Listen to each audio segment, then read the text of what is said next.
அஸ்ஸலாமு அலைக்கும். எங்கள் அம்மா முறுக்கு சுட்ட எனக்கு ரொம்ப பிடிக்கும். அதனால் எங்கள் அம்மா ரெடி பண்ணலான்ட்டு 1/2 டம்ளர் அரிசி ஊற வச்சு அதை நைஸாக அரைச்சாச்சு. அதுக்கப்புறம் 3 டம்ளர் பொட்டுக்கல்லையும் அதையும் நைஸாக அரைச்சாச்சு.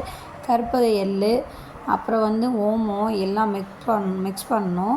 அதுக்கு 1 டம்ளர் நல்லா எண்ணெயை நல்லா ஹீட் பண்ணணும். அதுக்காக ஹீட் பண்ணியாச்சு. அப்புறம் எல்லாம் மிக்ஸ் பண்ணியாச்சு. அப்புறம் ஒரு துணியில் வச்சு தான் நம்ம இது பண்ணணும். ஒயிட் துணியை வச்சுக்கிட்டேன். அதில் எங்கள் அம்மா ரெடி பண்ணிட்டாங்க. எண்ணெய் காஞ்சாச்சு. அதுக்கப்புறம் போட்டுட்டேன்.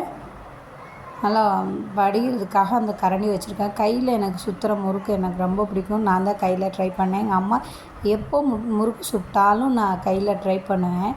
கையில் சுட்ட முறுக்குனா ரொம்ப பிடிக்கும். இதை பாருங்கள், நல்லாவும் சுத்த தெரியாது. நான் ட்ரை பண்ணுவேன் எப்படி இருந்தாலும். சுட்டு எடுத்தாச்சு. நல்லா எண்ணெய் வலிகிறதுக்காக தான் அதில் வச்சுருக்கோம். அப்புறம் தான் வேறு பாக்ஸில் மாற்றுவோம். நான் கையில் சுட்டுட்டேன். அந்த முறுக்கு வந்துருச்சு. கையிலே நல்லா 5 முறுக்காக சுட்டு வச்சுட்டேன். எங்கள் அம்மா கொதிக்கிறப்பயே எண்ணெயில் போட்டுட்ருக்காங்க. அப்புறம் ஒரு பாக்ஸில் மாற்றியாச்சு. லைக் பண்ணுங்கள், சப்ஸ்கிரைப் பண்ணுங்கள். தேங்க்ஸ் ஃபார் வாட்சிங்.